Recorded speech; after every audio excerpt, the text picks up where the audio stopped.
वसुदेवसुतं देवं कंसचाणूरमर्दनं देवकी परमानन्दं कृष्णं वन्दे जगद्गुरुम् 20வது ஸ்லோகம் வரைக்கும் பார்த்தோம். பகவான் அந்த ஆத்மஸ்வரூபத்தை வர்ணிச்சார். ந ஜாயதே மிரியதே வா கதாச்சித் நாயம் பூத்வா பவிதா வா ந பூயः அஜோ நித்ய சாஸ்வதோயம் புராணः நஹன்யதே ஹன்யமானே ஷரீரே. ஷரீரம் அப்படின்றதுக்கு 6 விகாரங்களை சொல்லுவார். அஸ்தி ஜாயதே வத்ததே விபரிணமதே அபக்ஷீயதே நஷ்யதி.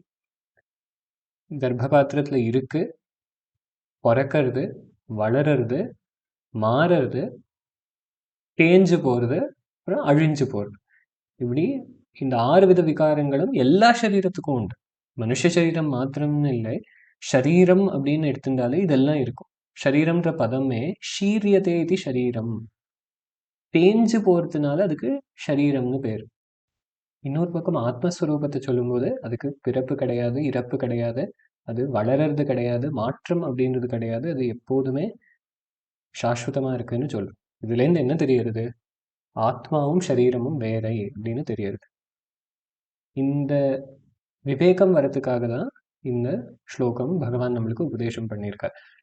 ஏதோ ஒன்று பிறந்து வளர்ந்து தேஞ்சு போய் எல்லாம் நடக்கிறது. ஆனால் நம்ம என்ன பண்ணிட்டு இருக்கோம்? இந்த சரீரத்தோட விகாரங்கள் எல்லாம் ஆத்மால ஆரோபணம் பண்ணி வச்சுட்டு நான் பிறந்தேன் அப்படின்னு பிறந்த நாள் கொண்டாடுறோம். நான் வளர்ந்தேன், நான் இதை பண்ணேன், நான் அதை பண்ணேன்னு சரீரம் பண்ற விஷயங்களுக்கெல்லாம் நம்ம சொந்தம் கொண்டாடின்னு உட்காந்துருக்கோம். வாஸ்தவத்துல இது ரெண்டுமே வேற. ஆச்சாரியர் சொல்றார், இது ரெண்டும் இருட்டும் வெளிச்சமும் மாறி யுஷ்மதஸ்மத் பிரத்யய கோச்சரையோகோ விஷய விஷயினோகோ தம பிரகாசவத் விருத்த ஸ்வபாவயோகோ. இது அப்படின்றது இருட்டு, நான் அப்படின்றது வெளிச்சம். இருட்டும் வெளிச்சமும் எப்படி சேர்ந்து போகும்? இதுன்னு ஒண்ணு நம்மளால காட்டி கொடுக்க முடிஞ்சுடுத்துனாலே அது இருட்டுன்னு ஆச்சாரியார் சொல்றார். அது சாஸ்திரத்துல இன்னொரு வார்த்தை உபயோகப்படுத்துறது பிரதீதி, பர்செப்ஷன். அது தெரியறது, அவ்வளவுதான். அந்த நான் அப்படின்ற அனுபவத்துல தெரியக்கூடிய ஒரு வஸ்து. இப்படி இந்த தெரியக்கூடிய வஸ்துவை நம்ம மேல ஆரோபணம் பண்ணி வச்சுட்டு நம்ம கஷ்டப்பட்டு இருக்கோம். அந்த கஷ்டத்தை நீக்கிறதுக்கு ஒரே வழி என்னதுன்னா, என்னல இது எதுவுமே இல்லைன்னு தெரிஞ்சுக்கணும். நான் பிரம்மம்னு ஏன் சொல்றோம்னா, ஒரு பெரியவர் ரொம்ப அழகா சொன்னார், நான் அப்படின்றது அந்த அபரோக்ஷமான அனுபூதியை காட்டி கொடுக்கறது. ஆனா நம்ம நான் அப்படின்ற அந்த அனுபூதி மேல என்னத்தெல்லாமோ ஏத்தி தலையில வச்சுருக்கோம். நான் இந்த வருஷம் பிறந்தேன், இது என்னோட பேரு, இது என்னோட ஊரு, இந்த வேலை பண்றேன், அந்த வேலை பண்றேன், இது எல்லாத்தையும் ஏத்தி தலையில தூக்கி வச்சுருக்கிறதுனால அந்த சுத்த சைத்தன்யமா இருக்கிற நான் அப்படின்றது நம்மளுக்கு தெரிய மாட்டேங்கிறது. அதை என்னத்தெல்லாமோ போட்டு லிமிட் பண்ணி வச்சுருக்கோம். இப்போ நான் இதுதான் என்னோட பேருன்னு சொன்னேன்னா, இந்த பேரை தவிர வேற எந்த பேரும் நான் கிடையாது அப்படின்னு நம்ம சொல்றோம். இது என்னோட ஊருன்னு நம்ம சொல்லும்போது, இந்த ஊரை தவிர வேற எதுவுமே நான் கிடையாதுன்னு சொல்றோம். இது வேற எதுவுமே எனக்கு சம்பந்தப்பட்டது கிடையாதுன்னு சொல்றோம். அதனால தான் அங்க பிரம்ம சப்தத்தை உபயோகப்படுத்துறோம். பிரம்மம் அப்படின்றதுக்கே பிருஹத்வாத் பிரம்ம அப்படின்னு சொல்லுவோம். அது அகண்டமா பெருசா இருக்கிறதுனால அதுக்கு பிரம்மம்னு பேர். இப்போ நான் அப்படின்னு எந்த அனுபவம் அப்ரோக்ஷமா பிரகாசிக்கிறதோ, நான் இருக்கேன்னு தெரிஞ்சுக்கிறதுக்கு வேற யாரும் சொல்லி தெரியண்டா. நான் இருக்கேன்னு சொதசித்தமா தெரியறது. இருட்டு அறையில போய் உக்காந்தா கூட நான் இருக்கேன்னு தெரியாது. அதுக்கு பார்த்து தெரிஞ்சுக்கண்டா, மனத்து தெரிஞ்சுக்கண்டா, கேட்டு தெரிஞ்சுக்கண்டா.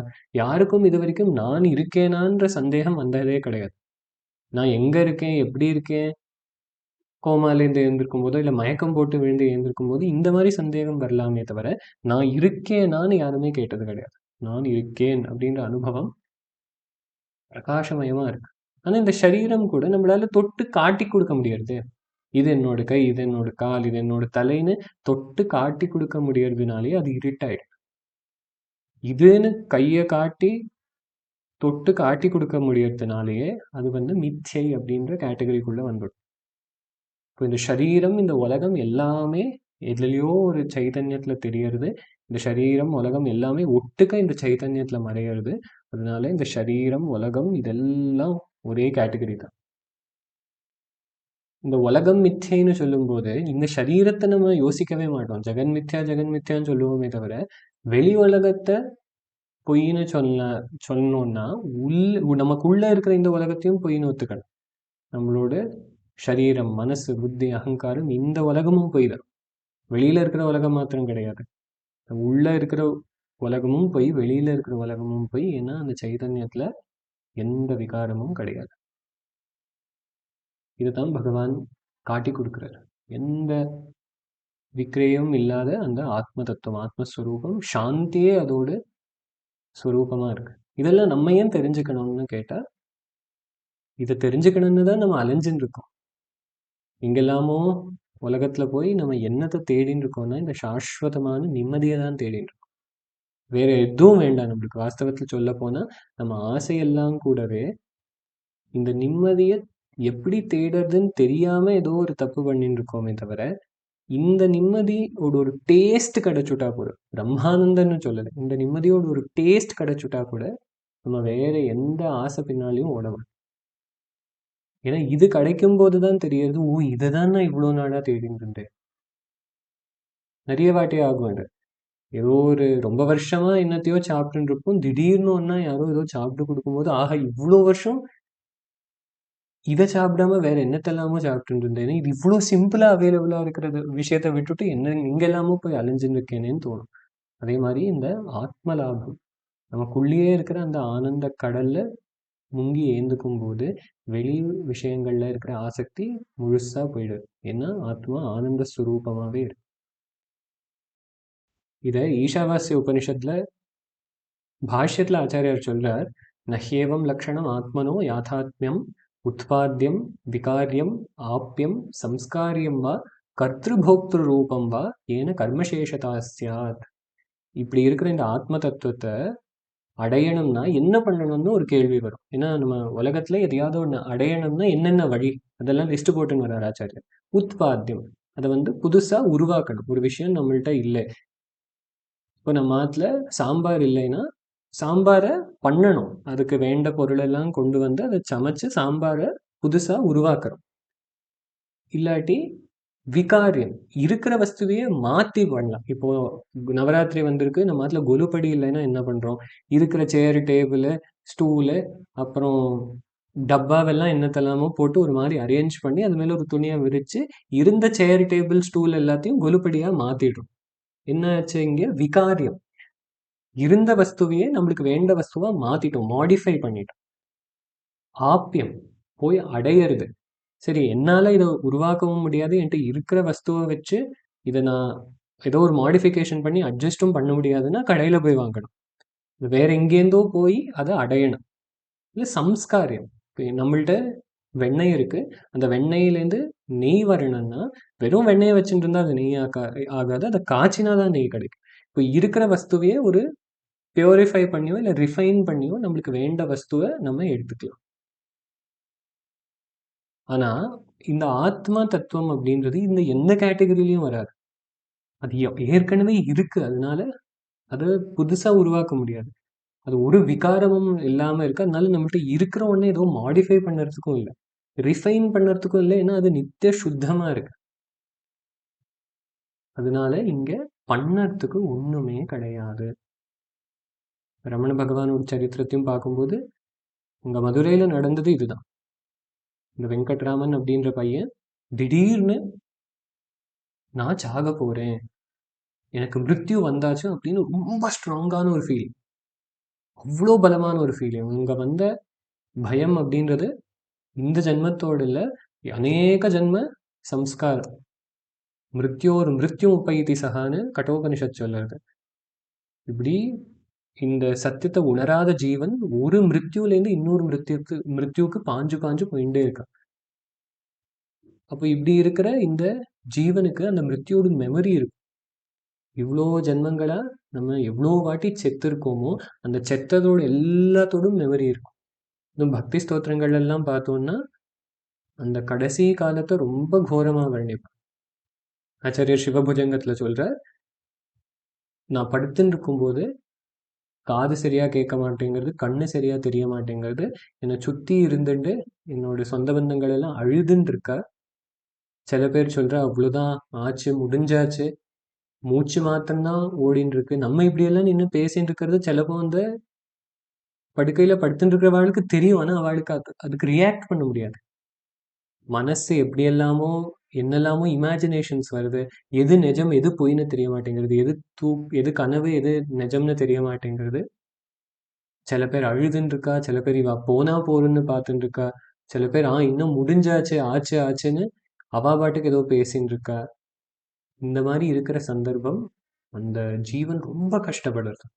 ஒன்றும் பண்ணவும் முடியாது, பேசவும் முடியாது, இருக்கிற வழியை எக்ஸ்பிரஸும் பண்ண முடியாம அந்த கஷ்டப்பட்டு இருக்கிற அந்த சமயத்துல அந்த பகவத் ஸ்மிருதி எனக்கு வரட்டும் அப்படின்னு ஆச்சாரியர் எல்லா பக்தி ஸ்தோத்திரங்கள்லையும் பிரார்த்தனை பண்றார்.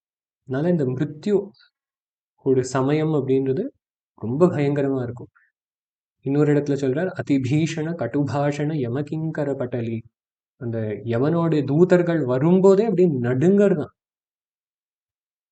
அந்த எருமையோட கழுத்துல தொங்குற மணி, அந்த மணி ஓசையை கேட்டாலே இந்த ஜீவனுக்கு நடுக்கம் வந்துடும்.